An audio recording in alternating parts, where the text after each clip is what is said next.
What started off as a season of parity has turned into an Eberhard versus Trone's title points race, with Eberhard taking the last two checkers heading into tonight's event. Things may get turned upside down next week at Talladega, so tonight's race here at Kentucky will play a major role in who has the upper hand heading into the final 3 rounds.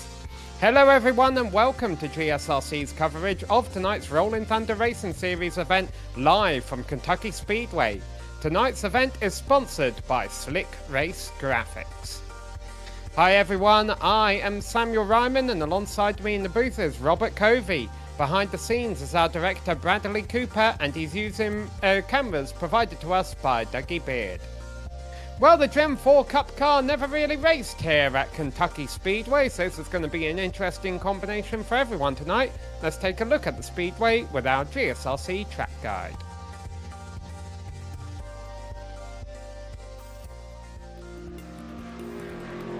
This is Sparta, Kentucky, and Kentucky Speedway. 1.5 miles of asphalt and one of the more interesting trials to come out of the mid to late 90s track boom opening in the year 2000. Sure, you might think it's a basic trial, but look at the track map and it'll show you that turns 1 and 2 are, well, blunter. Also makes it a little bit more sweeping. But the bottom line is that it isn't as symmetric. Turns 3 and 4, so you have to approach them differently.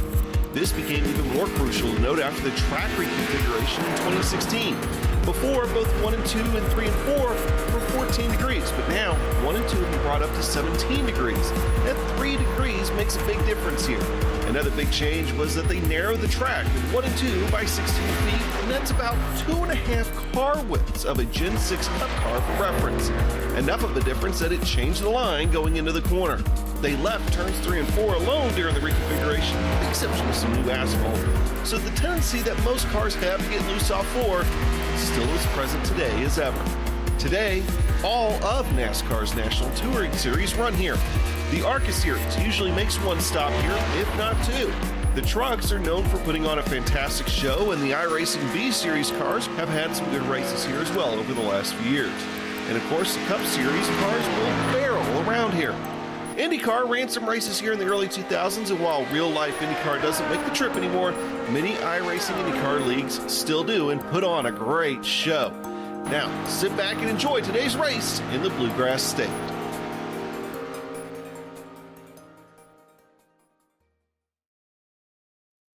Well, Robert, every 1.5 mile speedway is a little bit different. What makes Kentucky unique? Gives the drivers a lot of room to move around. Very, very wide track. Really high, very high banking. Good control for the cars. Should see some exciting racing here tonight on these high banks, multiple lanes. See who can move themselves forward the best. And let's take a look at our points leaders as we head into this round number 17 of this 20 race season. And there you can see that Eberhard, after winning the last 2 races, has cut that points lead down all the way down to 9 points. Now, what we were talking about at the start of the show is that we got Talladega next week, so it would be massive if Eberhard would be able to win tonight's race as well and leap Dylan Jones, give him a bit of a cushion, a bit of an advantage heading into Talladega. There you see that the others, Colin Weatherholt, Ryan Johnson, Scott Crump, who have been up there keeping them honest all season long, they're starting to drop back a little bit now, and they're in the battle for third, really, with Jared Mogard. Let's have a look at our race details, Robert. Wow, this is our round 17 of 20, running in the NASCAR Next Gen 4, 128 laps around Kentucky tonight. Fixed setup, no spare car, 4 total tire sets for each driver, and 1 green-white checkered attempt should it come down to that at the end of the race. And we have had a couple of races this season where it has came down to a green-white checkered. While qualifying is underway, you've been able to see our purple graphics at the top of your screen talking about who the fastest driver out there is. Currently it is Ryan Johnson holding on to pole position, and Colin Weatherholt just jumped up to second place, 0.04 of a second behind him. So 2 of our top performers throughout the season, but neither of which with a win to their name. And what about Jordan Berube, currently third fastest, but we still got cars on track here. The number 17 just came across the line. That's William Schwindenhammer. A bit further down the field, though, for William. Well, and I'm curious. I haven't seen Daniel come out for a lap yet. Haven't seen Dylan come out on track yet. We're down to a minute to go. They're really cutting it really close here. But maybe tonight they want to start in the back of the pack, and we've seen everybody start to get a little bit more aggressive, push a little bit more, trying to get into as we come near the end of the season, pushing a little bit more to see if they can get that win in the season.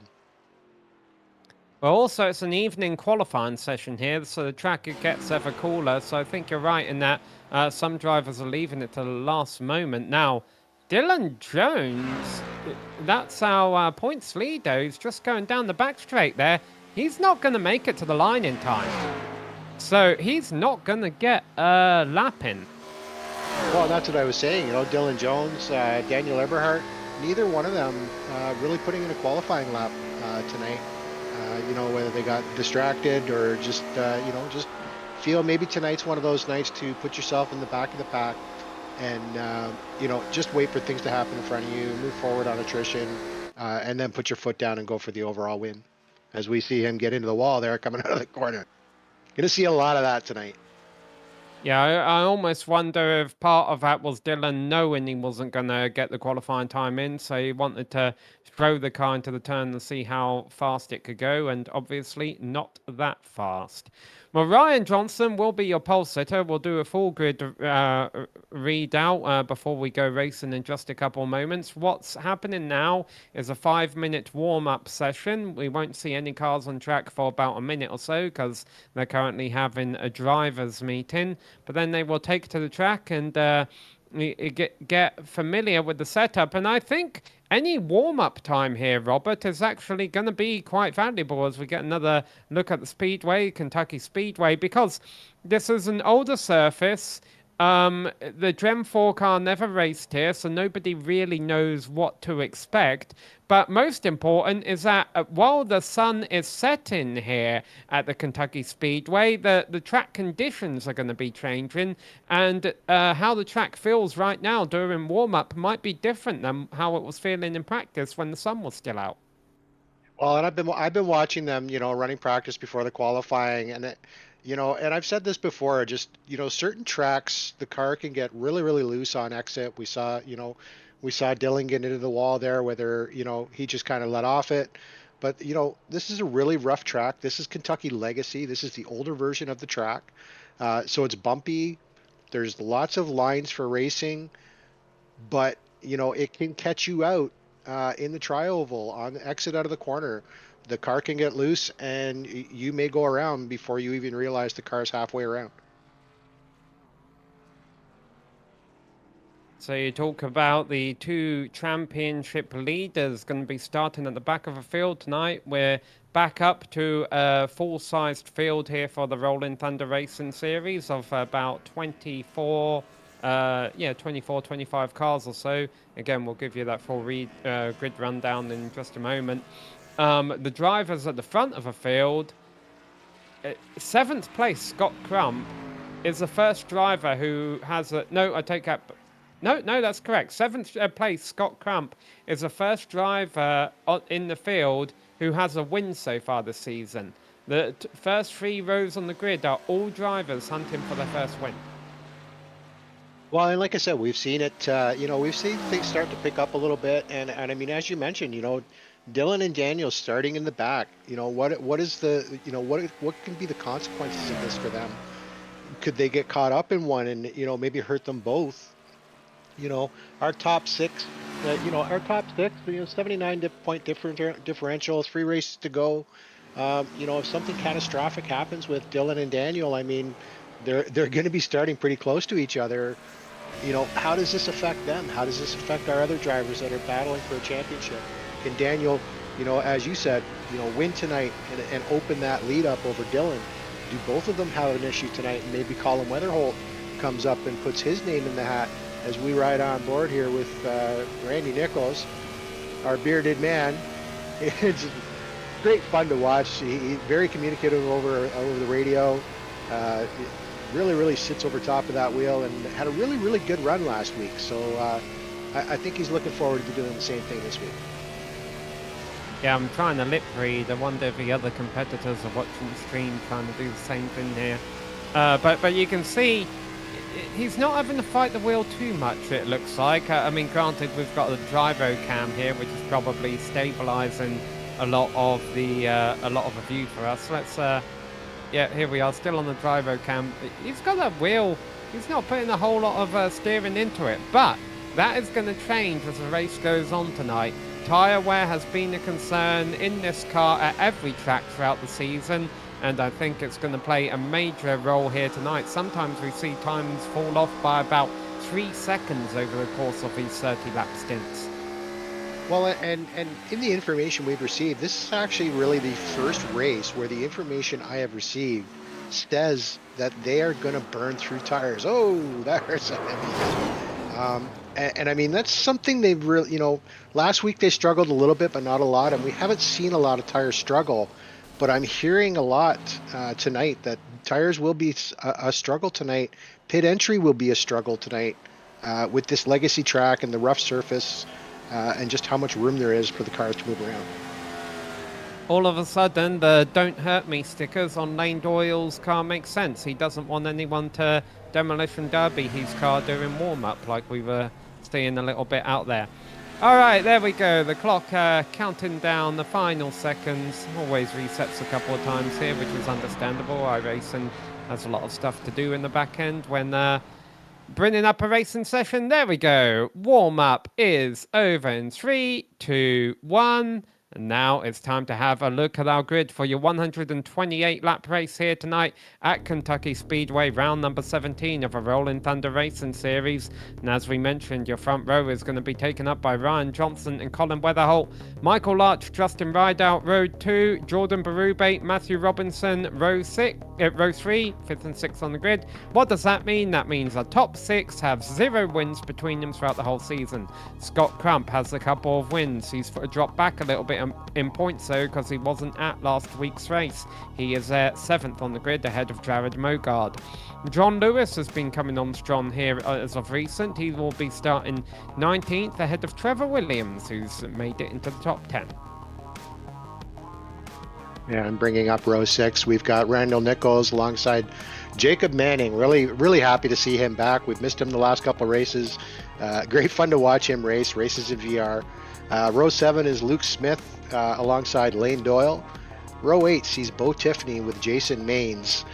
17th place is Brenton Barker alongside Sean Corcoran in 18th, with Joshua Suss in 19th and William Schwindenhammer in 20th, finishing up row 10. Yeah, and on the final page here, Seth Reed is the only one who turned a qualifying time. He's been quite competitive recently, so he must have made a mistake on his qualifying attempt. Dylan Jones and Daniel Eberhardt are 2 points leaders starting at the back, along with Drew Ballesteros. Well, 1.5 mile speedway means just one pace lap around here before we go racing. And here we have a look at your front row of Ryan Johnson and Colin Weatherholt. Ryan Johnson on the inside in the 38, Colin Weatherholt on the high side in 20. A bright green car for Colin Weatherholt. He'll be one of the easier cars to pick out tonight. As they work their way down the back straight into turns 3 and 4, the pace truck will get ready to make a hard left turn. We've had a few races this season that have had calamities on the opening lap. Hopefully we won't see a repeat here, but I will add the disclaimer there that nobody really knows what to expect with racing these Gen 4 cars at this old configuration that the Gen 4 cars never raced at in real life. Barney the Flagman getting ready to drop a green, and we are getting set for 128 laps of racing action here at Kentucky Speedway. Here we go.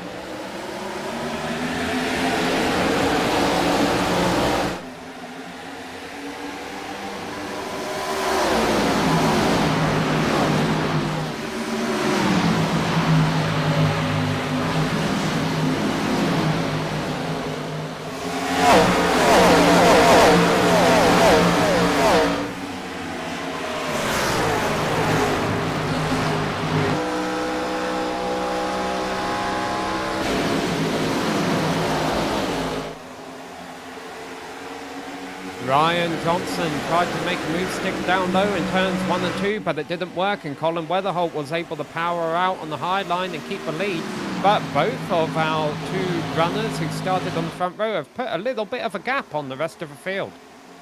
Well, and, you know, excuse me, Colin and Ryan, you know, no strangers to each other. They have battled all season.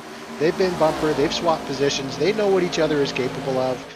And like I said, just this, as the season's gone on here, I think the drivers have picked up the pace a little bit more. They're not as patient, I guess you would say, at this stage of the series, and we're seeing a lot more moves happen early in the race, which has, you know, been detrimental for a few drivers. Well, Dylan Jones is up to 15th. You see him on the scoring pylon on the left-hand side. Where is Daniel Eberhardt, you might say?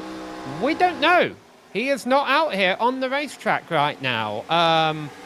So I don't know if we're going to see Daniel Eberhardt tonight. If we're not, and even if we do, he's already 4 laps down. This is going to be a big points hit. He's the one who's trying to run Dylan Jones down. This is a big day for Dylan Jones in the championship. So I wonder if that means we'll see that number 3 race a bit more cautious tonight. Maybe just try and take a top 10 out of here.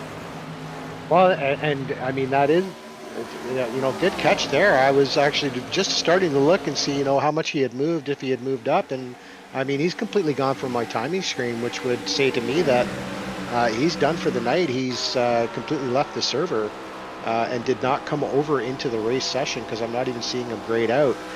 That's going to hurt him extensively now. You know, he tonight would have been a night to maybe leapfrog Dylan Jones and open up some space, but you know, it might put him back within grasp of you know, Colin Weatherholt, Ryan Johnson, who are both running 1-2 right now.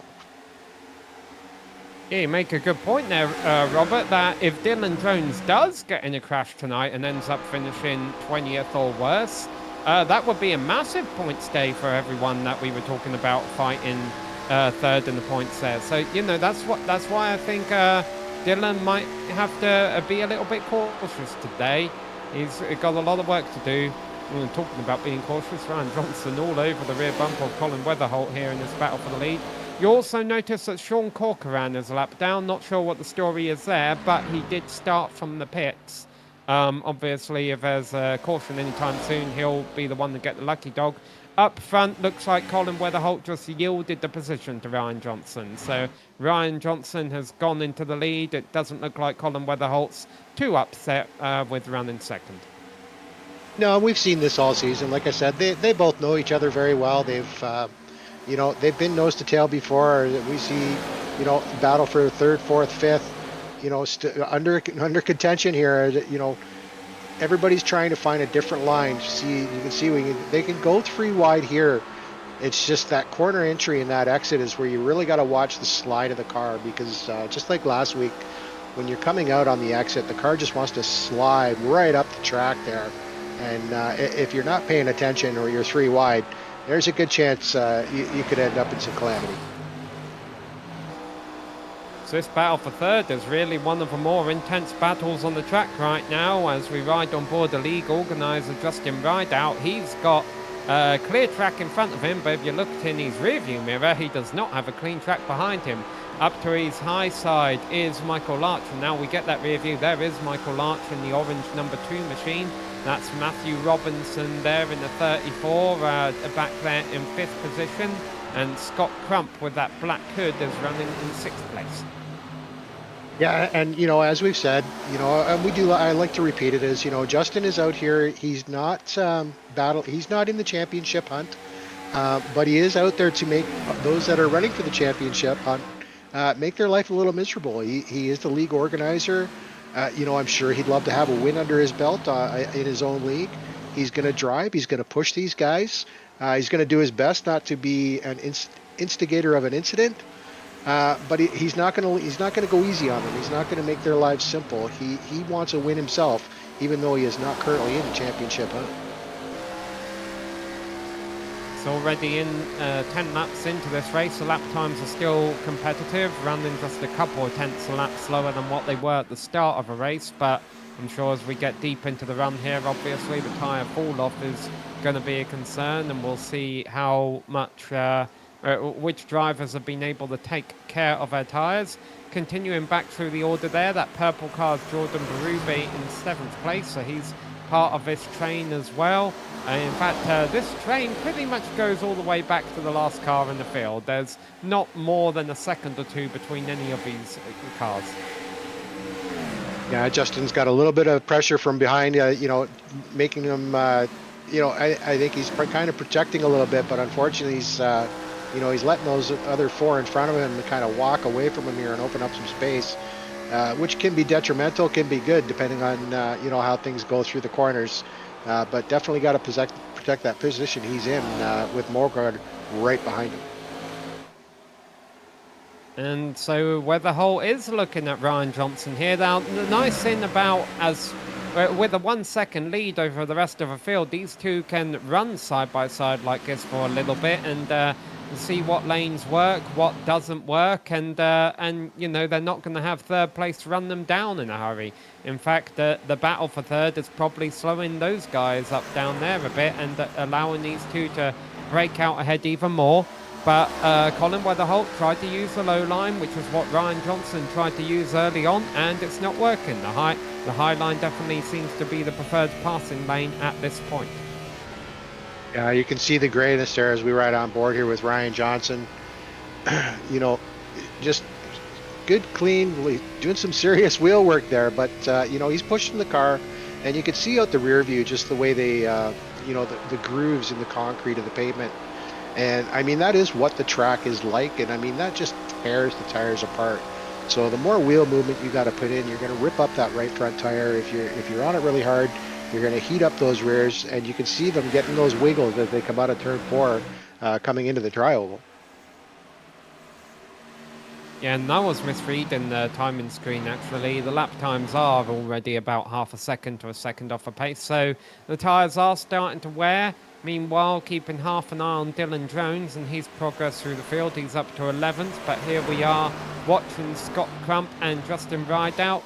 And let's not discount Scott Crump from anything yet. The only reason he's dropped off of the leaders of the points is because he's missed a couple of races. He is still a strong performer, and if Jones did get involved in anything, he would be one of the drivers there that could potentially be a threat for the championship. Well, and that's the thing, as we come near the end of the season, I mean, you look at all, these top 10 drivers, Johnson, Weatherholt, Robinson, Robinson actually, name we haven't said much, running really well tonight, up in the 3rd position. But with Scott Crump, Larch, Rideout, Mogard, Berube, Jacob Manning, back after, I believe he's missed a couple weeks here. He's got a win on it, on 1.5 miles. So, tonight's anybody's race. Everybody seems to be fairly clean, but fuel saving, definitely not something they're doing tonight. Yeah, and when Manning is out there, we're used to seeing him as a driver who goes aggressively in the short run. Sometimes it hurts him in the long run. And sure enough, seeing a bit of a same tonight. I mean, I know we haven't been watching him make aggressive moves or anything, but I can tell you that he's gone up from 12th to 8th, and now he's fighting for that 8th position with Jordan Berube in front of this battle here with Dylan Jones and Trevor Williams. And Dylan Jones successfully completes a pass on the low line. So nice to know it can be done. Yeah, just to, how you enter the corner, where your car's located for exit out of the corner to get yourself a really nice run. But we are seeing, we're seeing cars side by side here. This track is really wide. There's lots of room. The secret is if you're the guy on the outside line, you can force the guy on the inside to stay as low as you really want him to without compromising your own pace, and force him to not be able to get that run out of the corner and come up around you. As we can see, Manning's, he's got him. He just cannot get that extra shot out of the corner to completely take that position away from him. And already working our way about halfway through a fuel run here. So these runs are going to go by in a hurry. As you can see, our leaders also running side by side, Weatherholt and Johnson once again. And we're only 10 minutes into this race, so this is going to be quite quick if they stay that colour that you don't like me to mention. Yeah, lots of room to that. Like I said, it's a very, very wide track. There's a lot of room. If you're running, you can see the gaps they're leaving even when they're running side by side. You have that room to kind of really push the car and leave lots of space between you and the other guy in case you do or he has a moment. You have the opportunity to catch it. But yeah, really good clean racing by everybody tonight to the start. As we come up probably within about, what am I looking at? We were thinking 35 to 38. So probably within another 10 laps, which the way they're clicking up isn't going to be very long. Yeah, did you all see that moment from Matthew Robinson running in third place? Was getting very loose on the exit of turn 2. Now, sometimes we've noticed drivers get loose during this season, and then they've told us after the race that no, we weren't loose, we were actually quite tight through the corner, and it's just where the car gets pinched on exit. You have to crank a bit of wheel into it, and that can cause it loose. But watching the onboard here of Matthew Robinson, that looks like a bit of a loose car to me, as he drops back to 4th place behind Scott Crump. Again, the two leaders are trading positions back and forth, with Weatherholt actually pulling away from Ryan Johnson right now, but they're keeping the rest of the field at arm's length, about a second back of them. Yeah, I was really surprised that they really wanted to battle for position here. I always forget that there is points in this series for most laps led. So, I mean, you do want to be the leader. You want to get those extra points. But I would have thought the way the two of them are running and the familiarity they have with each other this season, that they may have chosen to just kind of link themselves up and, maybe even open up a 4 or 5 second lap, gap to the rest of the field and then battle it out from there. I'm surprised they're doing it with only a 1 second gap. Yeah, I'm looking at the gaps throughout the field. You'll notice between 17th and 18th, there's a big gap between Drew Ballesteros and John Lewis. That happened on lap number 8. John Lewis had a big oversteer, got loose out of the exit of turn 2 and hit the wall. So that's why those drivers in 18th on back have lost a little bit of time, and John Lewis has qualified 9th, and he's running back there in 18th place right now. But still going, 20, and there you see our comers and goers, and no surprise there to see that Dylan Jones is a driver who's gone the opposite direction and moved up from 22nd to 9th. Well, and if I'm Dylan Jones, the moment I saw, Eberhardt not be on the track, I mean, my first thought would be, I'm going to run clean, but I am going to move myself up to the front, because I have a huge opportunity here. I need to preserve my car, but I need to run up front. I have the option to open up that gap. Lap times now in the low 33s throughout most of the field, and they started off right around. Oh, that's the 32 car there. Lane Doyle getting up in the wall. Don't think he got too badly damaged. I kind of think he got a little piece of a wall and then got suckered into it. Yeah, and you can overcook these cars on the out of the corner and just let it slide a little bit too much. Come really close to the wall there. So we get another on board here. Just yeah, I agree with you. I'm not seeing a huge amounts of wheel movement out of these drivers tonight. It looks like they're all pretty steady with the car right now. Maybe cooler track conditions are giving them a lot of grip and a lot of faith into how they can control the car. And already we're approaching just 100 laps left to go, which whenever I've done oval racing, there's always kind of a little light bulb moment, a moment of, hey, we're starting to really click down towards the end now of a race. Granted, this race feels like it's just started because it has just started, but it's also a little bit of an alert to say, hey, this isn't, your 24 hours of Daytona. You can't have a big mistake this early on. You don't have a whole lot of time to make up for it. And especially with these impressive 24 car fields we've seen pretty much all season long, that's a lot of cars to pass in less than 100 laps if something goes wrong. Yeah, I just clicked over to less than 100 laps to go in this already, and the clock's moving really, really quick here as we come up into probably our first cycle of pit stops, count the pace lap. So probably within the next 4 or 5 laps, these drivers should start diving into the pits. We'll see whether or not undercuts, overcuts have any advantage tonight, and how many drivers can get these cars into the pit entry clean, which I have been told it is not an easy one to get into as we ride on board here. Welcome back, Jacob Manning. Currently running in 7th. He's moved up 5 positions. Good on him, and looks like he's nice and steady with that wheel tonight. Yeah, he's normally a front runner when he's here. He doesn't always get the results to show for it, but he is a front runner, so probably qualified a bit further back than what he was anticipating. Maybe the fact that he's been out a couple of weeks contributed to that. But right now, heading in the right direction, as you mentioned, up to 7th place, up a few positions from where he started. The other thing I'm noticing is that Colin Weatherholt has really put some distance on Ryan Johnson. You can see it there on your timing and scoring. And in fact, Ryan Johnson is now going to lose 2nd place to Scott Crump. Yeah, and this is where we either have to make the guess or we have to assume that the tires are starting to go away on the cars. Running that low line, has he burned up his tires and just cannot get the car to rotate and come out of those corners, or maybe it's just rotating a little bit too much there as we ride on board here with Scott Crump. Still love the way he drives, Mr. Straight Arm. I don't know how he does it, but yeah, another one, and not a lot of wheel movement. So these cars are pretty steady tonight. Scott Crump moving up to 2nd place. Has 2 wins so far this season at Atlanta and at Auto Clubs, so 2 high-speed speedways. This track a little bit tighter than that. Have Matthew Robinson and Michael Larch come to the pits?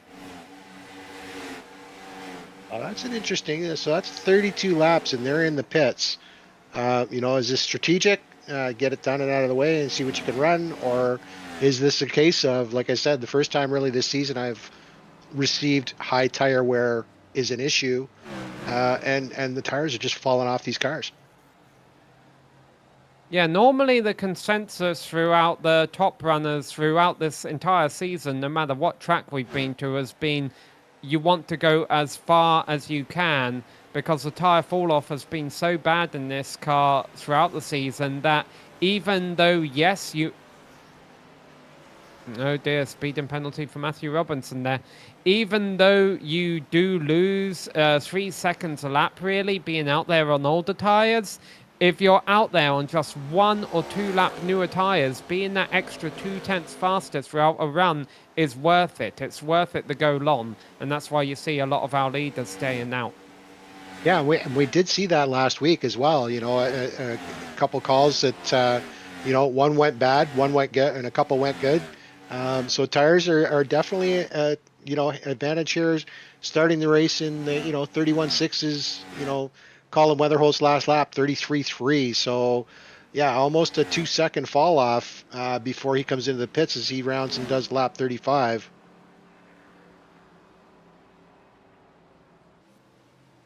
I'm not sure we've seen a whole lot of speeding penalties throughout this season. The drivers have normally been on top of that, but again, this isn't a track that we normally race at on iRacing, especially with this car. And so I wonder if this tricky pit road is just throwing a couple of the drivers some curveballs tonight.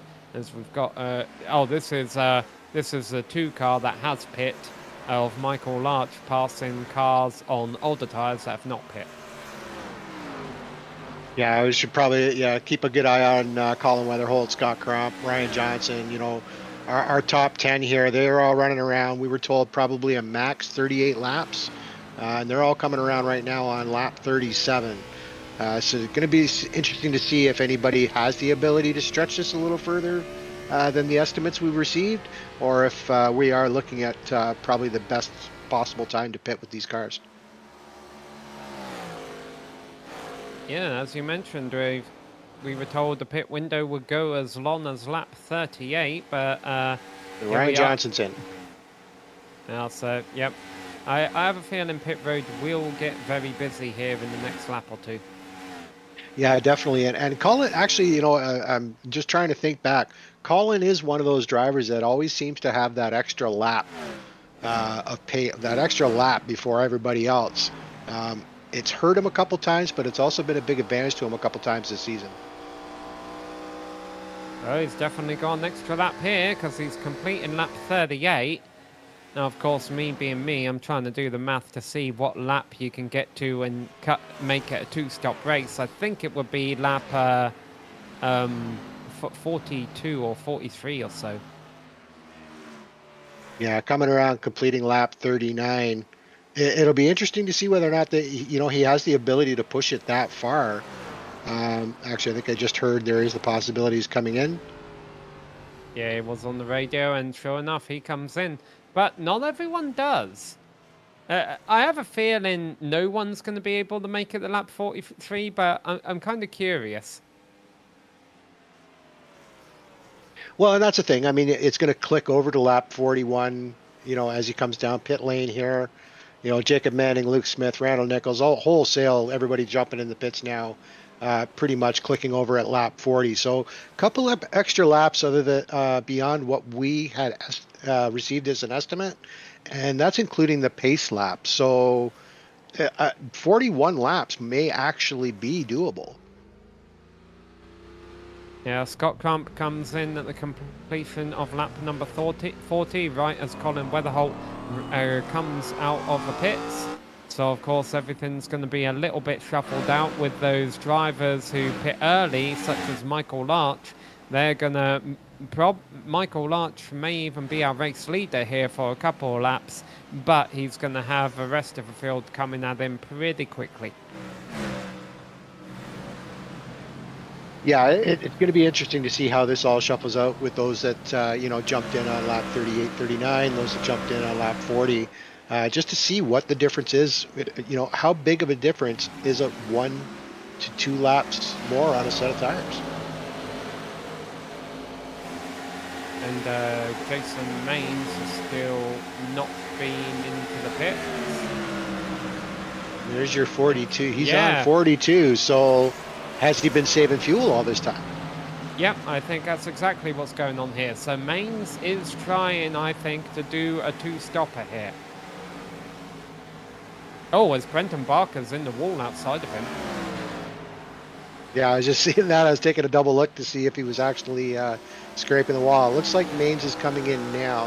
It's heavy slowdown. So I'm assuming he's coming in the pits now, or yeah. Nope, goes around one more. Wow, has he got one more in him? And of course, every lap he can get is fuel he might not have to save later on. Doing the math here, 43 times 2 is 86, and 86 plus 43 is 129. So you can see what he's going for here. Yeah, and he comes in now. That will click over to lap 44. That's a very, very good long run by him. We'll have to see how this all plays out for him. You know, making his pit stop now with all these other cars on super fresh tires and up to speed. See what kind of positions he happens to lose here. So Michael Larch has a 1.5 second lead pretty much over Ryan Johnson. Sounds good, doesn't it? Well, then you find out that Ryan Johnson is running down Michael Larch at half a second a lap, and Colin Weatherholt and Scott Crump are a little bit faster than that as well. And in fact, our fastest driver in the top 5 is Jacob Manning. Jacob Manning has had a good pit cycle. He's actually up there into 5th place. And again, I've been harsh on Jacob Manning a couple of times this season where he's been impressive in the short run but hasn't been able to bring it home at the end. But he surprised me by winning Darlington, which is, you know, a bit more of an endurance race. And this race, even though it's going by in a hurry, has a bit of that endurance feel to it as well, with all the tyre fall off. And Jacob Manning is racing with his head tonight and is definitely going in the right direction. But of course, Dylan Jones is in 6th as well. So the 12 here of Jason Maines has just pulled out, and you would think, well, surely he's faster than Ryan Johnson now on those newer tyres. But I wonder if he's just going to ride behind him and save fuel. Yeah, there he goes. He's not interested in getting his lap back here. He's just going to ride around and save fuel.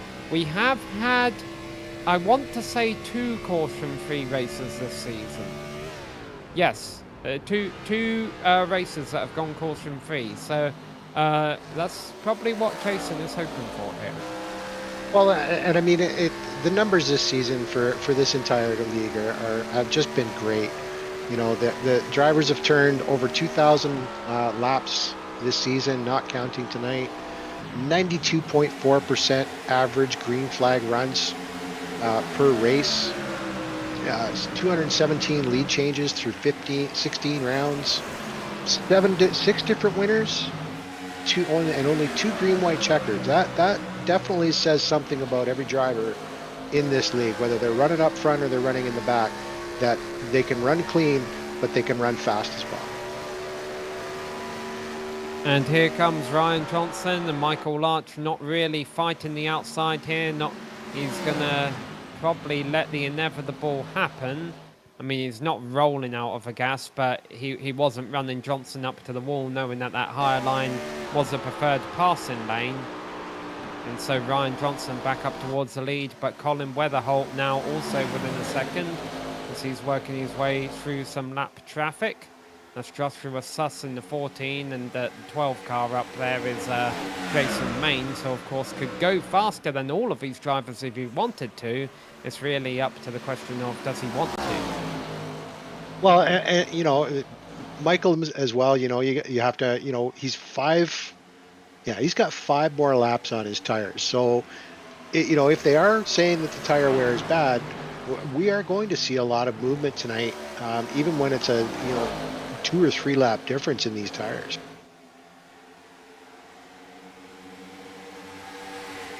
So Ryan Johnson now leading, Michael Larch down to 2nd, and Colin Weatherholt is going underneath him. That's that battle there, the green car of Colin Weatherholt on the inside of Michael Larch and up to 2nd place.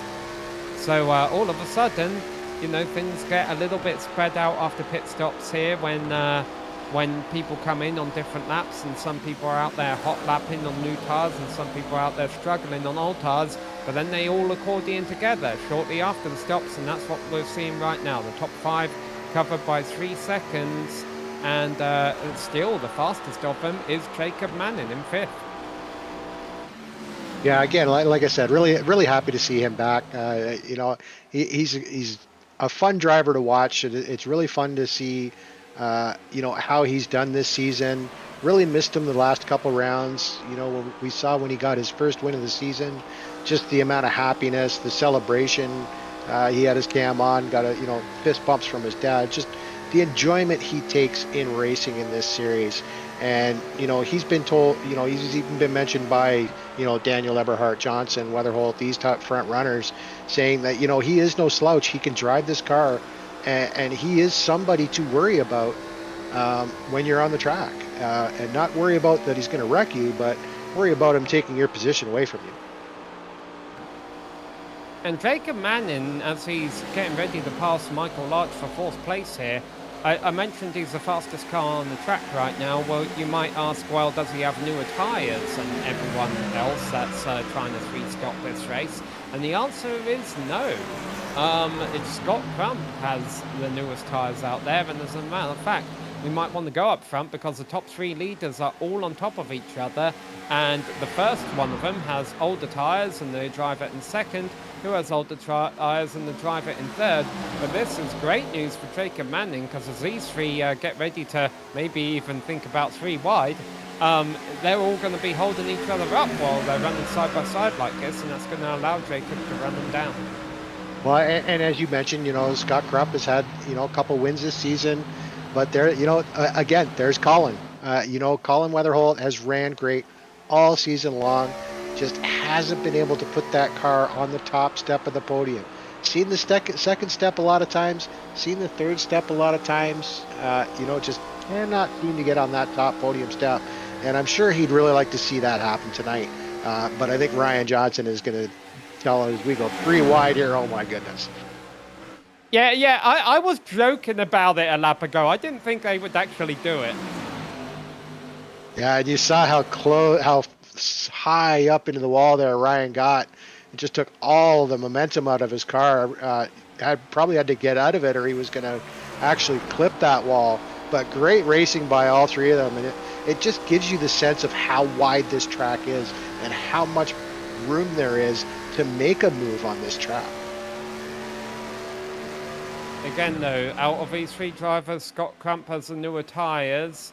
Let's see if Colin Weatherholt is going to acknowledge that. And I mean, when it comes down to a one-lap difference on tyres, though, and you're approaching the halfway point of a race and you're battling for the race lead, I think Colin Weatherholt's going to lay over for Scott Crump here. Mathematically, you would say it's a smart thing to do. The math says Scott Crump is faster, so let him by and waste less time. But, racing isn't just math. It's a sport, but the math is going to win out right here, and Scott Crump is going to take a lead. Well, and, we've seen the battles really pick up here. As I said, when they made the changes to, drivers not really having to save fuel anymore. They made a couple changes just after mid-season there, just to open the drivers up a little bit, and now, they're not afraid to put their foot to the floor and burn that gas and battle for position, and take the risks that they weren't really taking in the beginning of the season, because they'd spend, the first two stints of the race trying to save as much fuel as they could so they could run all out at the end. Is Josh Berube. We haven't mentioned him a whole lot tonight. He's actually dropped back a bit. Jordan Berube. He started fifth and he's down in ninth. And did he just get a piece of a wall coming off of turn two there? He might have done.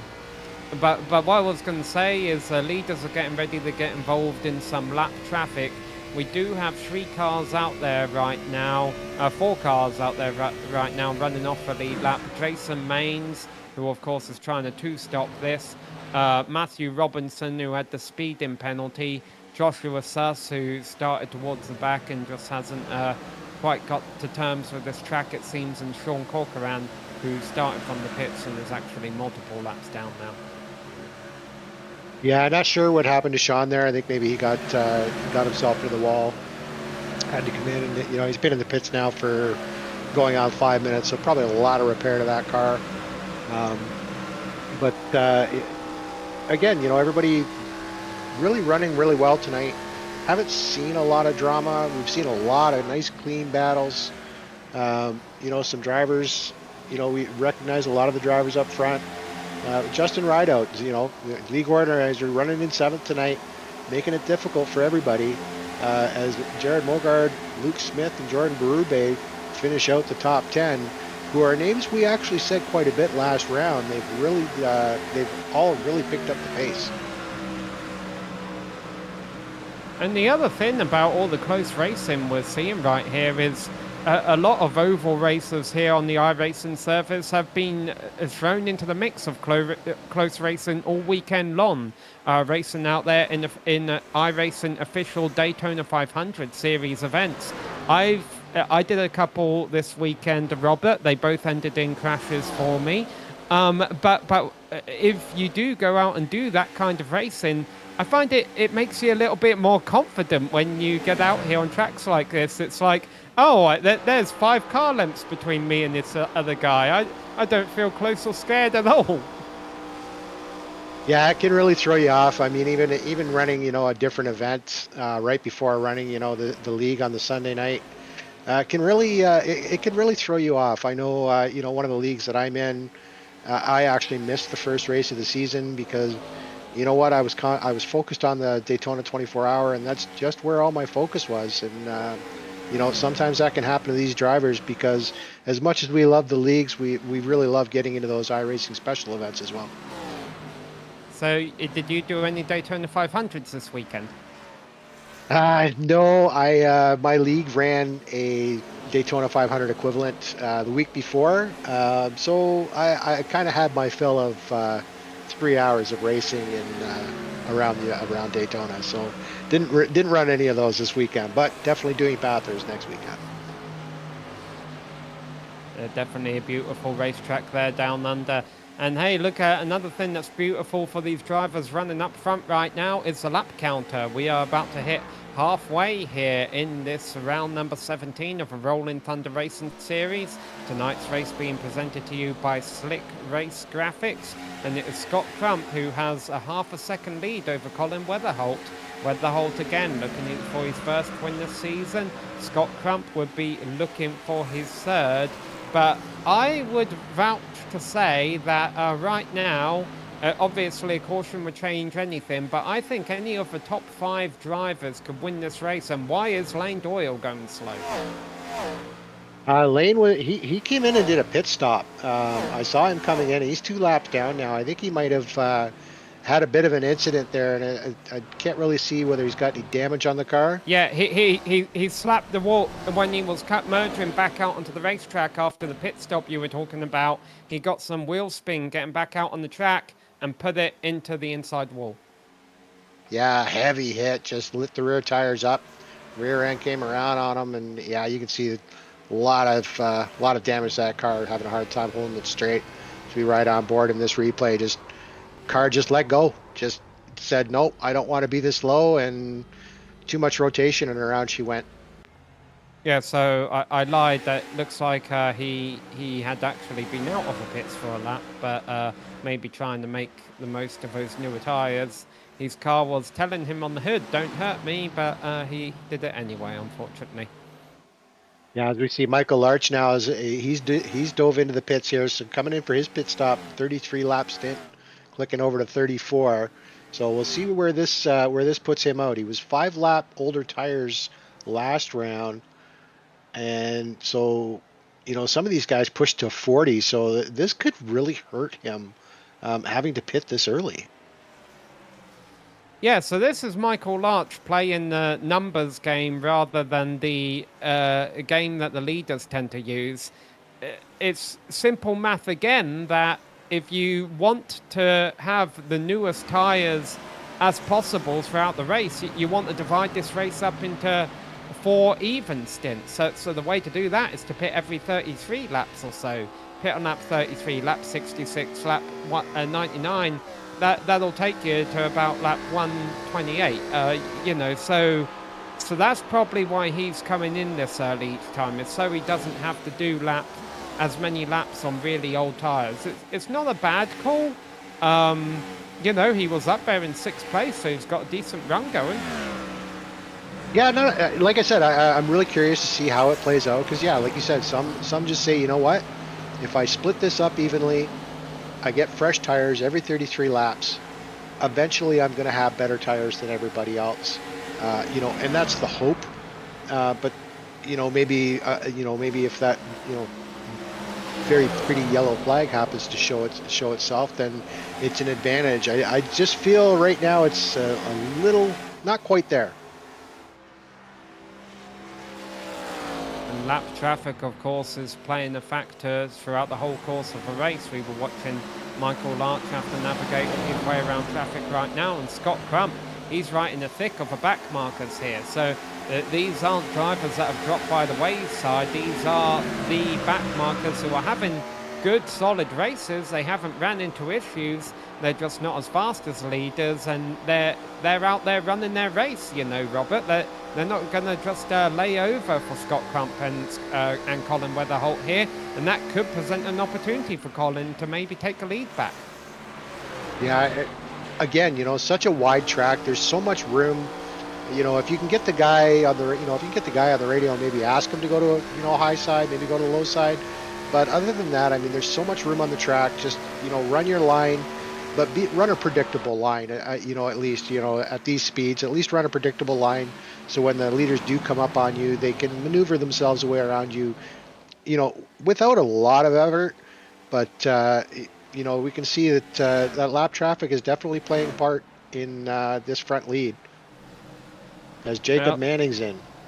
Yeah, this is interesting. This is a little bit earlier than what I'd expected for him. He came in quite late in the first cycle, coming in a bit earlier the second time. So going to try and pull a little bit of an undercut here on the front runners. By the way, Daniel Eberhardt just connected to the server. No, it's going to be difficult for him to win, Robert, but I wouldn't count it out. You know, yeah, we have seen him do some pretty amazing things this season, but you know, I think with where we are right now, he'd really have his work cut out for him if he was able to get his car out here and on track. Yeah, I mean, the biggest problem for Daniel Eberhardt, who he is coming out of pit road, he is joining the race. The problem is this has been a clean and green race. The only driver I think he has a hope of passing is Sean Corcoran. Yeah, it really is going to be really hard pressed. I mean, Sean Corcoran's still sitting in the pits getting repairs, but I mean, he's basically halfway down. You know, he's 73 laps down, and we're past halfway of this race. So, you know, I think tonight's all about coming out here and, you know, as little as they are, just clicking off the points. I did try and you know, maybe get some information as to maybe did he lose connection or something. I haven't heard back, but it is good to see him on track. Just a shame that it's at you know, lap 75. And is that Dylan Jones? Hey, there we are. And he's saying, hey, Dylan, I'm here and I'm passing you. Dylan's probably saying, yeah, you go ahead and do that, mate. You're 70 laps down. No, he stays out.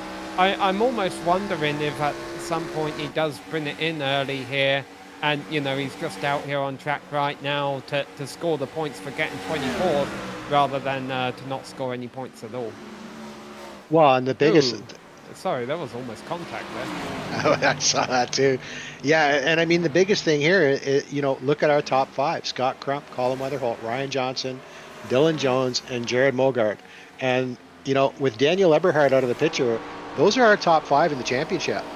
Yeah, you know, these guys are, you know, they're really happy to see that Eberhardt did have those issues. And, you know, between the five of them, the battle's on now to see who can pull up closest to the top by the time we finish tonight. I'm doing the math as obviously we're watching green flag pit stops here for our leaders.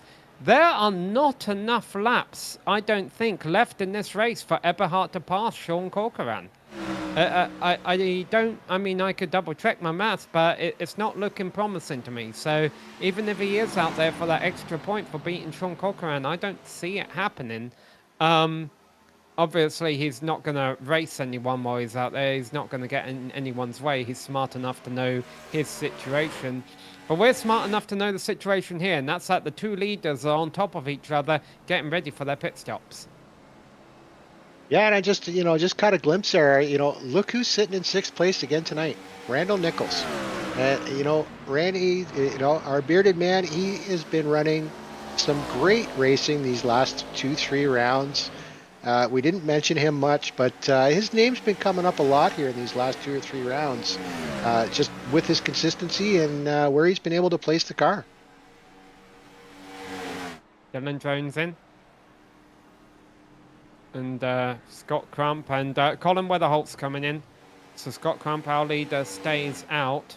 By the way, our leader of the cars that have pit is about to change. Jacob Manning is right on the back of Michael Larch.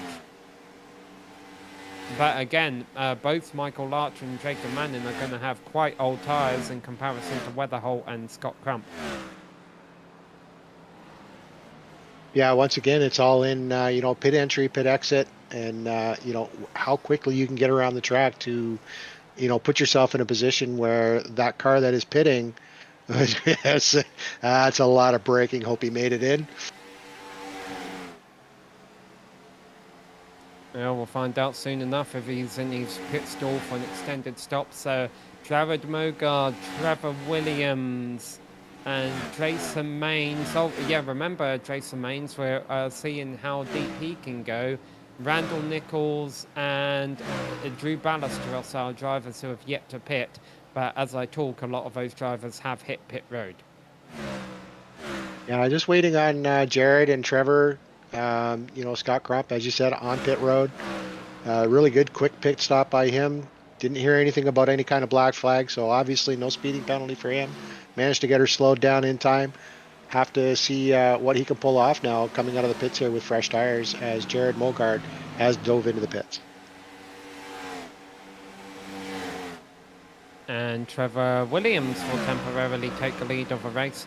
Now, the problem with the strategy for what Jason Maines is doing is he's having to go so slow to save enough fuel to do this two-stop strategy that he is still being beat by cars that have made an extra pit stop. I'm not sure. I mean, it would be impressive to see if he can do the race on two stops, but it's not looking like a great strategy call right now. He's having to go too slow to save all this fuel. Yeah, coming around, Oh, Andy's in the wall. Yeah, that's definitely going to hurt his chances. And I'm just noticing, I believe we have lost Lane Doyle for the evening. Yeah, he has disconnected from the server. Yeah, he had that big hit on the back straight, so I guess he wasn't able to get back out after that. So here's our current leader, Trevor Williams. He's 42. I think Trevor's joining Lane Doyle here. Not Lane Doyle, Jason Maines here on this two-stop strategy. Well, we were 84 laps in. So 44 more laps. And we've seen drivers kick it. Trevor Williams is about to click over into 44. So, yeah, this would be his last stop. So, Trevor... Now, the advantage, obviously, the only way this could really work out for Trevor Williams and Jason Maines is if they've gone far enough where they don't have to do any fuel saving in the final stint. But 44 laps, they're still going to need to do a lot of fuel saving. So, I mean, don't get me wrong, this is something different. It could still get them maybe a better finish than where they were going to finish. But they're not going to be out there fighting for the race win, I don't think. Meanwhile, look at that lead there as Jacob Manning has built up. He is on older tyres. Colin Weatherholt and Scott Crump in 4th and 5th are on 10-lap fresher tyres than him, so they will be coming fast. But right now, Jacob Manning is enjoying a healthy 3-second lead. Yeah, you caught that right around the same time I did. And like I said, he's not somebody to count out. I said we missed him for a couple weeks here, but I'm sure he's coming back here with a vengeance. Whatever happened that took him out of the last 2 rounds, saying, hey, I'm here, remember me. And right now with the lead of this race and looking forward to maybe leading it right at the end. We're getting ready to take a break here on GSRC, and we want to get that out of the way before we see the likes of Weatherholt and Crump running through and charging down Jacob Manning. So we'll be back by then, and what I can tell you is that Jason Maines is still out on track, so he's looking for a very short final stint where he won't have to do as much fuel saving. We'll be back in a few moments here to the Rolling Thunder Racing Series on the Global SimRacing Channel.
Hello and welcome back to Kentucky Speedway for round number 17 of a Rolling Thunder Racing Series live on the Global SimRacing Channel. Tonight's race being presented by Slick Race Graphics. Well, we are about 90 laps into this 128 lap race. It is going by in a hurry. Right now we're looking on track to take our third green flag caution-free race of the season. We've been talking about Colin Weatherholt and Scott Crump running down race leader Jacob Manning on those 10-lap fresher tyres. They are up into second and third positions respectively, but still 3 seconds behind Jacob Manning. Everyone has one more stop to make, with 2 exceptions. Jason Maines, who has come into a pits. Cinderella has a curfew, as our co-commentator Bill Zahn used to say. And Trevor Williams can also make it to the end without pitting, although he's got to save a bit of fuel. So it's going to be interesting to see how all these strategies pan out, with one final stop planned between now and the checkered flag. Yeah, Colin Weatherholt, Scott Crump, about 5/10 of a second quicker per lap than Jacob Manning right now. But honestly, I don't think he's too worried about it at the moment. The bigger that, let them close down that gap. Try and make it as difficult as possible for them by running clean and using traffic. But it sets him up nicely for the end of this race here, with pretty much everybody having to come in for one more stop.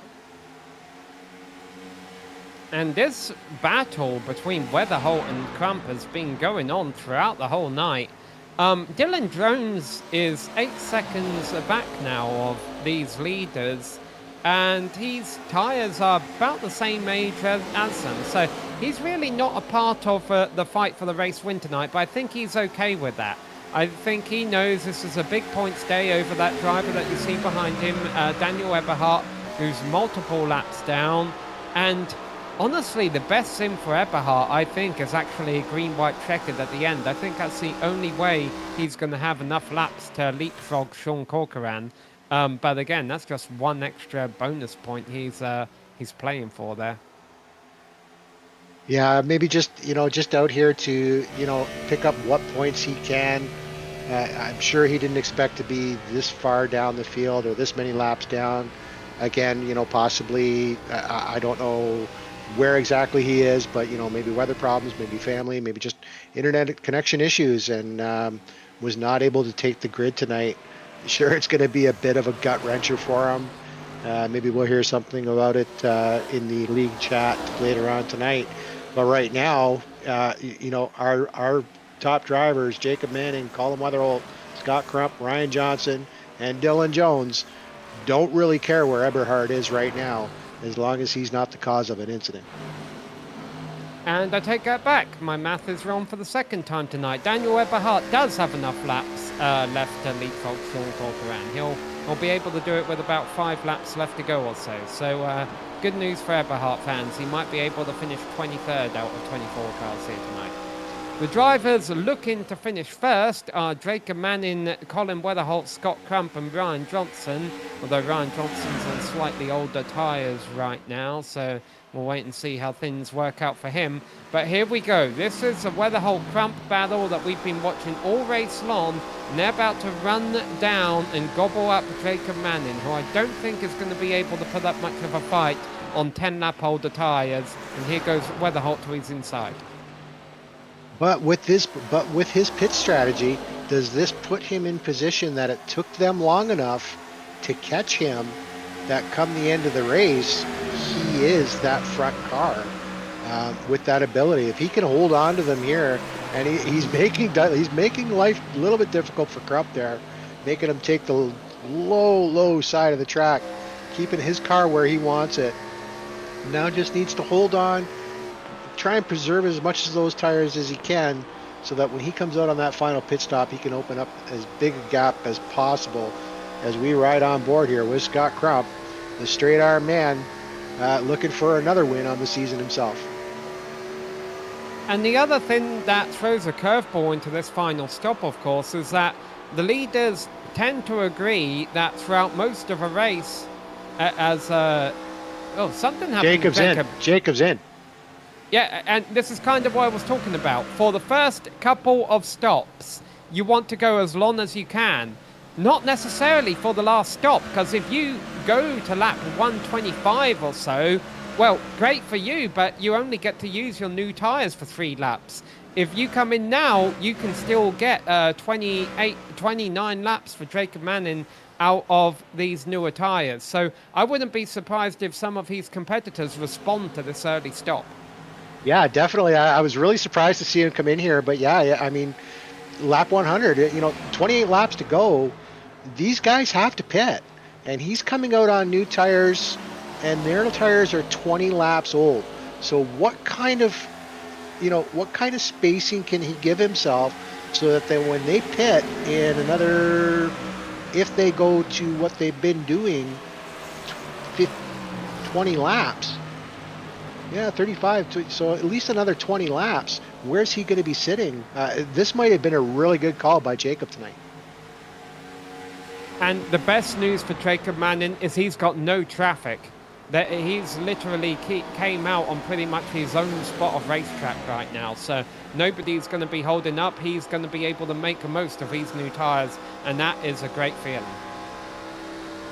Yeah, new tires under the car always are a great feeling. And yeah, clean, you run the line you want. Don't have to put a lot of wheel input. You're not fighting anybody. You can relax. You just run your laps, hit your marks, and try not to have that rear end wiggle out. And see some pretty micro corrections there, but again, it looked like pretty much everybody's had a really good handle of the car tonight, despite how rough and bumpy this track is. As you can see, the cars through the corner just bumping up and down. That's Scott Crump, that car you see on pit road as Jacob Manning goes down the front straight is Scott Crump. So Scott Crump is in, Dylan Jones has been in, but our race leader Colin Weatherholt stays out. Now, Crump having just a few lap newer tyres than Jacob Manning here is still going to be a big advantage. He'll be a couple of seconds behind Manning, but he'll be a couple of tenths of a second faster each lap. Oh, 2 tyres. He did this early in the season. I was just saw that, yeah. Now, I don't know. That might not have been the right call. I think it was Indianapolis where he took 2 tyres to try and beat Eberhardt, but it didn't matter anyway because Eberhardt spun on pit exit. Yeah, I mean, it's great to take 2 tires, when you've got maybe 10 laps to go. But when you're asking for an extra 20 laps out of your inside left tires, that's a big ask for those inside tires, despite, the width of this track and just the banking on this track. It's really a lot to ask. I'm really surprised he made that decision. And there's Colin Weatherholt coming out of a pits. And the worst news for Scott Crump, if he was doing that 2-tyre quarter, and there is, that's Dylan Jones there. If Crump was doing that 2-tyre tour to try and get out ahead of Jacob Manning, it didn't work. Manning is ahead of Crump. Crump is ahead of Larch, because Larch has been the earliest pit. Oh no, Larch hasn't done a stop yet. Oh, yeah, he might. Yeah, so we're... yeah, go ahead, Sam. No, I was trying to work out if Larch had made his final stop or not. Looks like, yeah, he's 12 lap tires, so he's made his final stop. I'm just looking at comparisons here. Jacob and Scott are running about the same lap times. I'm just waiting to see Scott Crump cross the line here, see what kind of lap time he puts down here. About a 0.2 of a second quicker than Jacob Manning. Jacob Manning starting to slow a little bit, but I think some traffic may have had something to do with that. Yeah, remember that. Trevor Williams that they just passed, he's not pitting again either. He's doing the 2-stop strategy, so he's going to be fading slowly. There's, Jason Maines. Where is he in the order? Wow, because he's doing a 2-stop strategy too. He lost so much time in that second stint. I didn't think he had to save a whole lot of fuel this stint. This race really isn't coming back to him. We need to go back up front because Scott Crump has caught Jacob Manning. The problem is he's only got 2 tyres, and I don't know how much of an advantage this is going to be for him. And Jacob Manning is going to fight this one. Remember earlier how everyone was just letting everyone by? That's not happening in the final 20 laps. Yeah, just closed the door on Crump there. Saw him starting to slide up the track and said, nope, not going to let you do it. So, he's going to force Crump to use up those right side tires. If he has any information, and like I said, we saw him, fist bump from Dad. We know that families watching the broadcast. Sorry, Robert, these are the 2 leaders right now. They're not obliged to let these guys by. They haven't pit yet, though, and they're going to get out the way. They realise the situation. Yeah, they know they've got a pit. Really don't want to be involved in that. And Scott Crump's got to run the lower line here. He's got little, fresher tires on the right-hand side. But like I said, he's asking for a lot of those left side tires. If Jacob Manning can just keep him having to take that low line and work those right side tires, I think Jacob will have more tire as we come down and with under 20 to go. And remember Colin Weatherholt, keep an eye out for him. He's a few tenths of a lap faster than these guys each lap. He is 5 seconds back. He is down in 6th place, now 5th place as he goes by Trevor Williams. So we'll keep an eye on him as the battle for the lead between Jacob Manning and Scott Crump continues.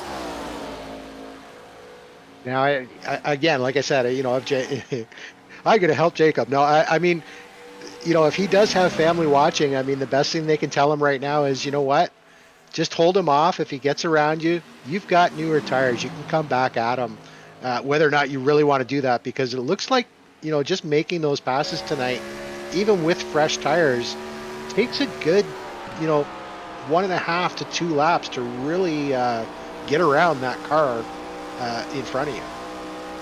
Oh, he's going to try the low side. The high lane has been the preferred lane to pass all night long, but we've seen a couple of moves that happen down low, almost banning fenders as they go down the front straight, which definitely is not straight here at Kentucky. And Scott Crump going to try and use the slide job. Yeah, it takes that position from him. Jacob did his best. I think if he had a little bit more warning that Crump was going to come underneath him, he might have tried to hold him a little bit lower on the track. You saw him move around a little bit, try and force Crump. Say, okay, if you want that inside, then you're going to have to go deep inside to take away that position. And unfortunately, just wasn't able to hold it for those last 2 corners, allowing Crump to come down, do the slide job, and jump up in front of him. So we're getting a look at Colin Weatherholt here because he continues to be about a few tenths of a second a lap faster than the leaders. Not as much as he may need to be. I've got to be honest. Sorry, was I saying Scott Crump did 2 tyres at Indianapolis and won? It was, of course, Dylan Jones who did 2 tyres at Indianapolis and won. And so Scott Crump might be about to repeat that feat. He's certainly in the best position right now because, once Colin Weatherholt uses those new tyres to run this group down, is he going to have that much tyre left to pass them? Yeah, and I think that's what this is all going to come down to now is, what kind of tires do you have left as we click down with, my math's terrible tonight, 14 to go. So yeah. You make me feel better. No, I was going to say you make me feel better about some of the math I've done tonight. Well, and lots of action tonight. I have to say this is one of the better battles we've seen everybody have tonight. Good, clean green flag racing. Some really good battles side by side, using up all the track. Really good driving tonight by all of these drivers.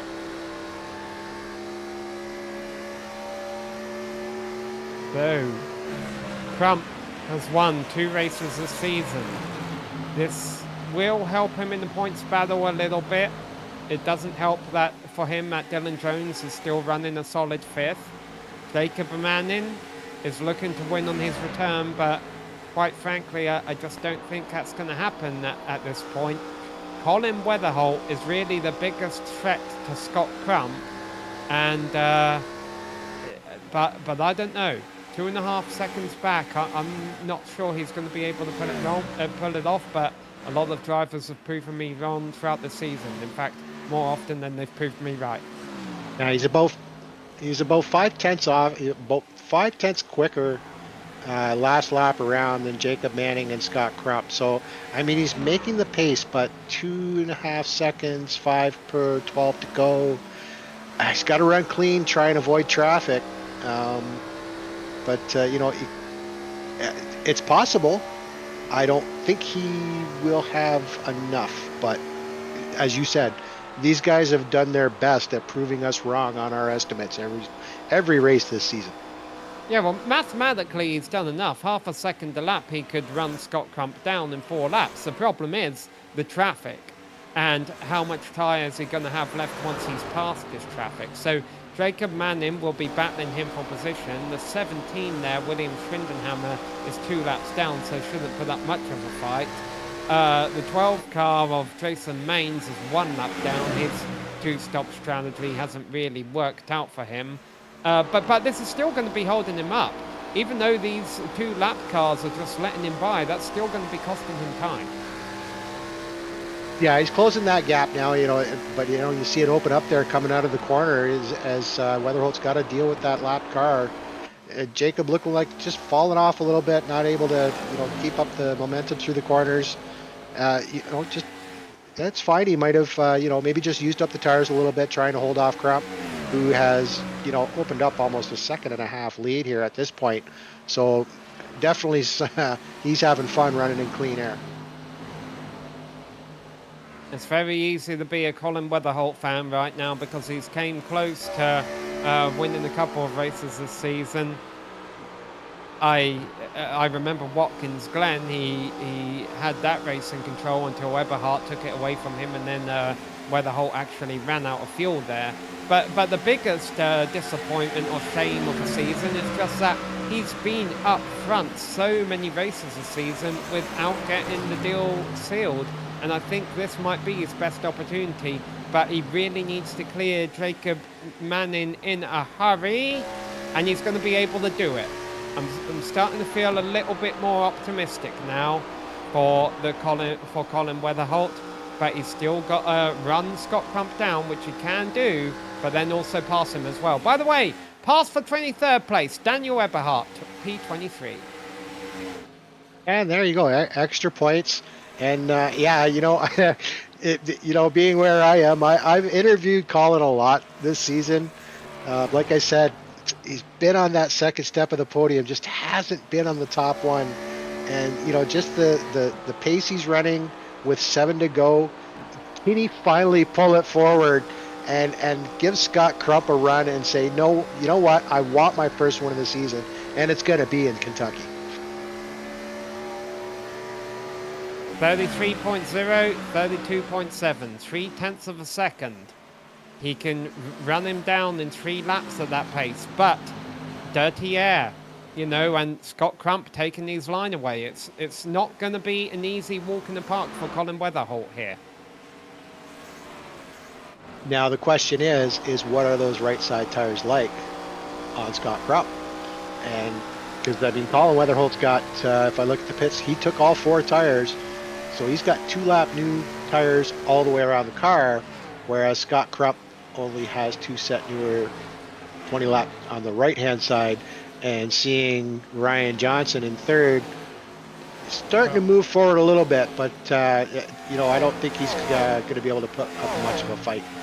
Yeah, well, we just saw that battle actually at the back of a picture there. Ryan Johnson had been making a move on Jacob Manning, so he just pulled that off.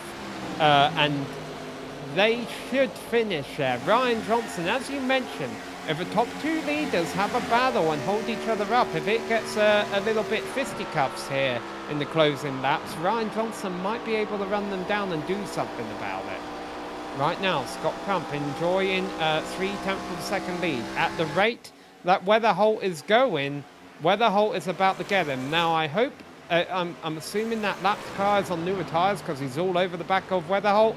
I hope he doesn't mix things up too much here. Yeah, it looks like he's gonna, back out of it here, but just kind of hold on to these two. But yeah, Colin is right up on the bumper of Crump here, and he's gonna make his life as miserable as he possibly can for these last 3 laps.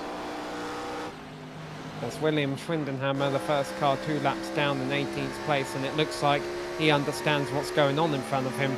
Now, I wonder if he also understands that Brian Johnson is coming in a hurry, because while Scott Crump is running these defensive lines, holding up Colin Weatherholt, he's holding up both of them, and Brian Johnson is coming in a hurry. William Schwindenhammer, you'll have your day in the sun, but I kind of want him to get out of the way here. We could have a 3-way fight with just 2 laps left to go. He's right on board here with Scott. Just look at the concentration. I'm sure he's peeking in that rear view mirror. He's not only looking forward, he's peeking in that mirror, looking at Weatherholt, and just wondering when he's going to make his move, which is going to happen in the next lap and a half. And they're running at almost the exact same pace last lap.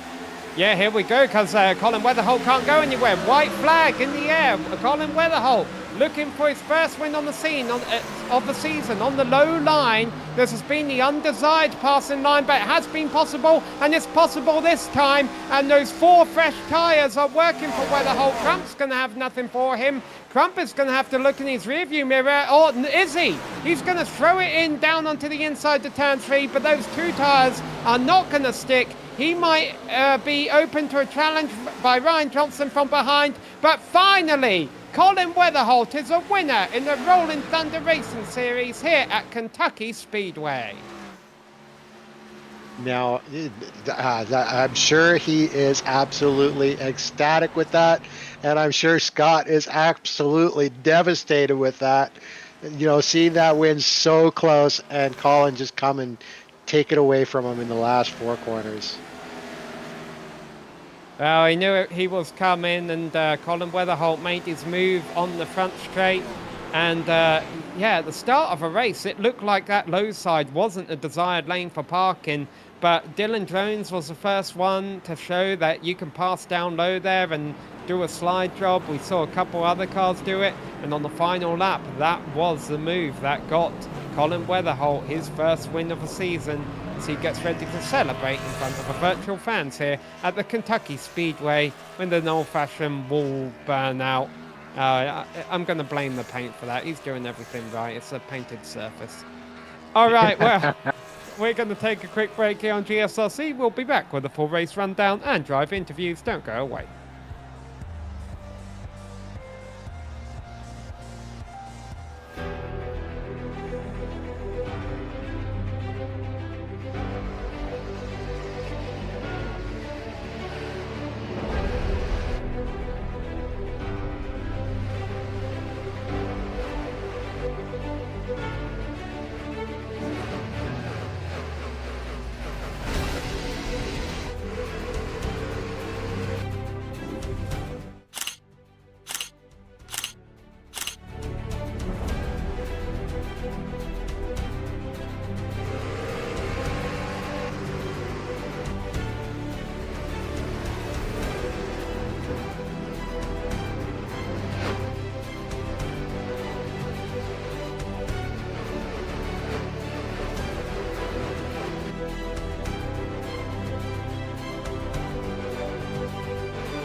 Hello and welcome back to Kentucky Speedway, where we just witnessed round number 17 of a Rolling Thunder Racing Series here. 120 laps of racing action under the lights presented to you.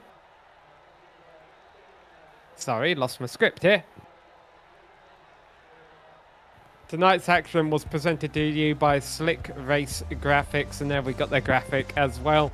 And we'll give you a full race rundown because it was our third caution-free race of the season, but it was our first race of the season that was won by Colin Weatherholt. And at the end of the race, there were the top 3 cars covered by less than a second, with Colin Weatherholt finishing ahead of Scott Crump and Ryan Johnson. Jacob Manning faded back to 4th at the end there. Good points day for Dylan Jones in 5th. And then Michael Larch, he tried a few different strategies throughout the race, but in the end, it has him coming home in 6th place. Randall Nichols back there in 7th and Luke Smith in 8th.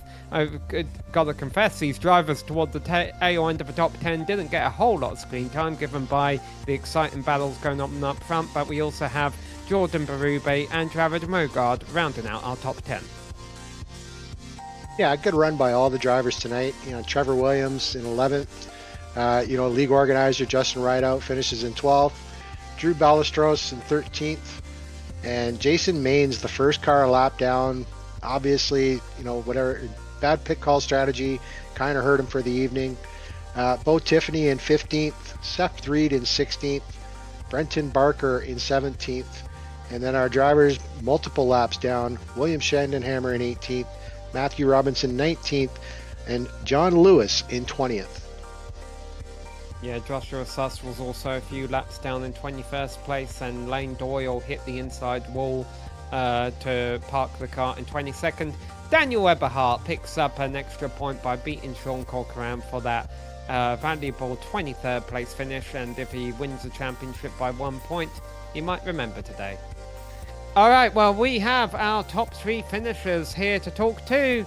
And we're going to start with our race winner, who is Colin Weatherholt. We'll bring him into the booth here.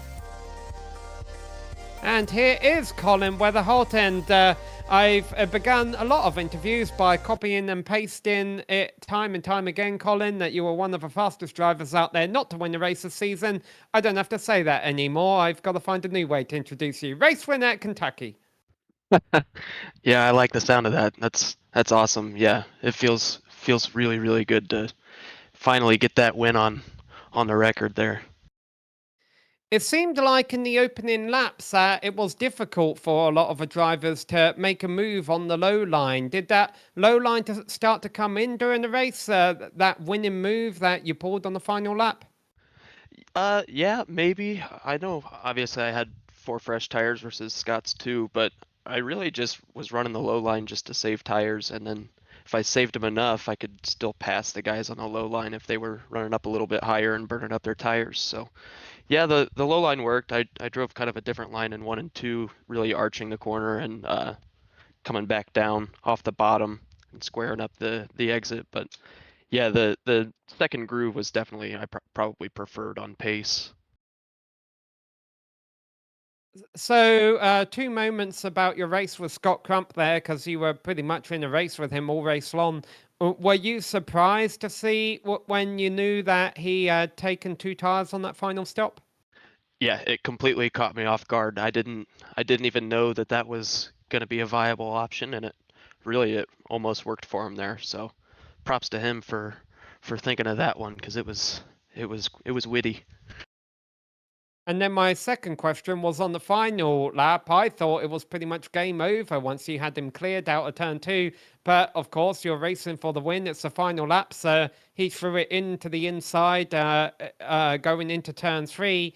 But by that point, did you think you had him covered once you cleared him on the back straight? You're like, I can hold off whatever he throws at me in the final turn?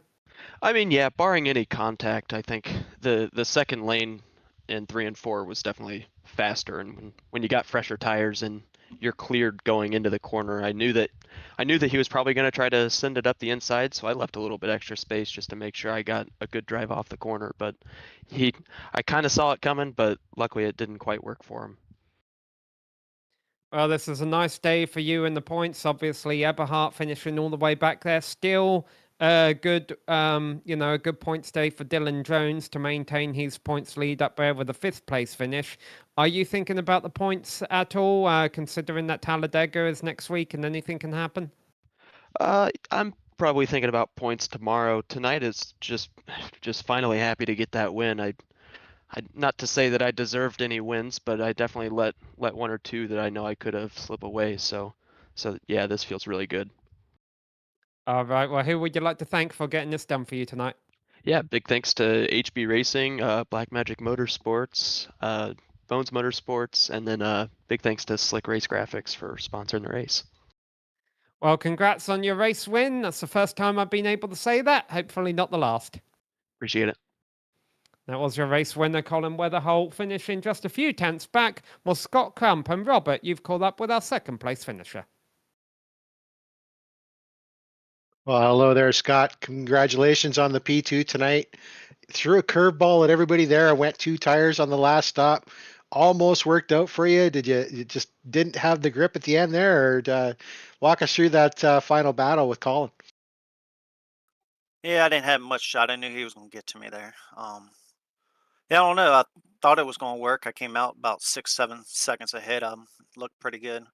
Then I don't know. Nan decided he wanted to block me. I don't know if they're teammates or whatever, but he definitely held me up just enough, and that was all he needed to get me. I feel like I let this race slip away. Well, definitely. I mean, it was a strategy call that it caught us up in the booth by surprise for sure. Definitely thought it was, a viable option for you, and it looked like you almost had enough to come back at Weatherholt there on the last lap. Just couldn't get her to stick and drive out of the corner. Yeah, I could just throw it in there. I didn't have much shot. All I had to do was back up the corner and get it. Yeah, messed up my cue. Started middle of the field or whatever, and had to run through the field. Finally ran them down there at the end. And, I don't know, just yeah, tough night. Well, I do have to let you know in case you watch the broadcast. I have given you the nickname, the straight arm man. Watching you on cam, just how you have your arms straight out like that. What's it like to drive the car just with your arms that straight for 128 laps? I think the camera's getting a little bit just a little illusion there. My arm's not as straight as it looks. I think it's just the upper hand camera from above making it look like it's straight. I definitely got a little bend in it, so it's not definitely straight out. Well, it's always great to see you on cam, Scott. Watch you battle this car and battle the other drivers. Congratulations on the P2 tonight. Anybody you want to thank before we let you go? Get a shout out to Justin Run the Leg. Put myself in the hole missing last week because races on Super Bowl Sunday, so that hurt. Gave up 2 spots in the points, and then the guys gave 2 spots up to finish 1-3. So kind of bummed about that. And yeah, definitely see what we can do from here on out. Get a shout out to my sponsors, Take Tune Sports Podcast, Blue Egg Marketing, Grandfather Watching. Y'all do a heck of a job up in the booth. Yeah. Hopefully we can got 3 more weeks. Hopefully we can get a couple guys in front of us and get back where we belong in the points. Well, we will definitely keep an eye on you. And once again, congratulations tonight. Look forward to see what you can do in Talladega next week. All right, thanks. And I believe Samuel has caught up with our third place finisher, Ryan Johnson. Yeah, Ryan, I've been talking all season long about how you and Colin Weatherholt are the 2 best drivers out there, in my opinion, without a win. Well, Colin Weatherholt just proved tonight that it can be done. So it's your turn at Talladega now, right? Yeah, I would love to. Yeah. I'm really happy for Colin. It definitely sucks for me. Man, I don't know what Colin and Scott were doing. They were fast, and I don't like Kentucky, and it took me a long time to try to figure out what I was doing wrong, and I don't know if I did, but we were there at the end. So I mean, we had something, you know. Yeah, I'm not too great at Kentucky when I race here on iRacing neither, but I don't bring home third place finishes. So if this is what you like on a track that you don't get on well with, that's quite impressive because you were coming there at the end, and had things got lucky, had things gone south for the 2 leaders, and you gotten a bit lucky there, you would have been right up there, and I'm sure that was in the back of your mind too. Yeah, definitely. I I started reeling them in quite a bit there right at the end. I was like, oh man, if they just make the smallest mistake, I'm like, we'll be there. But yeah, they were fast. I mean, they got the positions they deserved. I don't know if I would have had anything for them aside from if we had a couple more laps and they were battling a little longer. So Dylan Jones was our points leader coming into tonight. He gets a solid points day there in 5th place. Is the points championship something you're thinking about right now? I mean, Talladega next week, anything can happen. Yeah, you're definitely right. Anything can happen. Just hopefully nothing bad happens to me.